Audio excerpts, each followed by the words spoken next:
पवई इथं पीएलसी स्वच्छता मॉनिटर प्रकल्पातील 2 कोटी रुपये थकीत असल्याचं सांगून रोहित आर्य यांनी 17 मुलांना ओलीस ठेवले होते।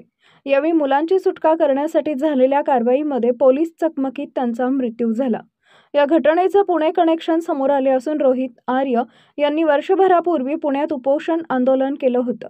तत्कालीन शिक्षण मंत्री दीपक केसरकर यांच्याकडून आपल्यावर अन्याय झाल्याचं सांगत त्यांनी उपोषण सुरू केले होते।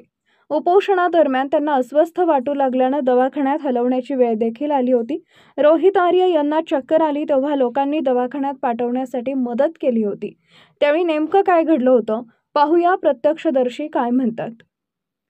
शिवशाही न्यूज प्रतिनिधी पारस मुथा, पुणे। त्यांनी इथं आंदोलन केलं होतं तेव्हा ते चक्कर येऊन पडले होते। त्यावेळी आपण पत्रकार बांधवांनी आम्ही पोलीस प्रशासन बोलून 108ची गाडी बोलून त्यांना कुठे दवाखान्यात ॲडमिट केलं होतं। त्यानंतर त्यांच्या बेशुद्ध अवस्थेत असताना त्यांच्या पत्नीला आणि मुलाला सुद्धा इथे बोललो होतं। त्यावेळी ते म्हणले की हा शासनाशी वाद घालून अक्षरशः हातात झालेला आहे, प्रशासन त्याचा जीव घेईल। आज तीच वेळ आलेली खरं की प्रशासनामुळे त्याचा जीव गेलेला आहे।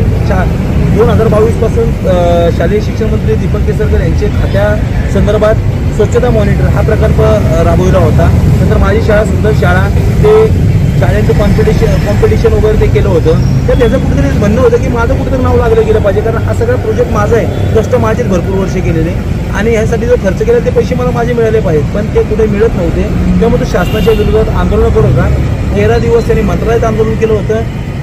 त्याच्या आधी त्यांनी दीपक केसरकरांच्या दालनात आंदोलन केलं होतं। त्यानंतर त्याला पर्याय नव्हता, त्यामुळे त्यांनी पत्रकारांकडून आवाज उठवला जावा म्हणून इथं पत्रकारांच्या वाट्यावरती आंदोलन केलं होतं। पण केसरकर यांच्याकडे ती मागणी होती, त्यांनी ती दिली नाही, सातत्याने पाठपुरावा करत होते।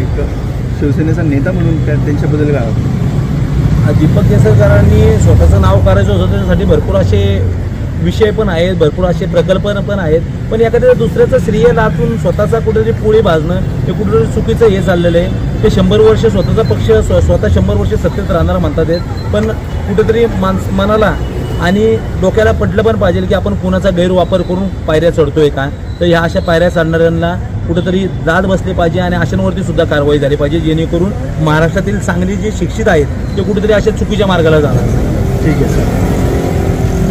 ताज्या घडामोडी जाणून घेण्यासाठी शिवशाही न्यूज यूट्यूब चॅनलला सबस्क्राईब करा। आपण हा व्हिडिओ फेसबुकवर पाहत असाल तर फेसबुक पेज फॉलो करा आणि शिवशाही न्यूज.com या आपल्या वेबसाईटलाही भेट द्या।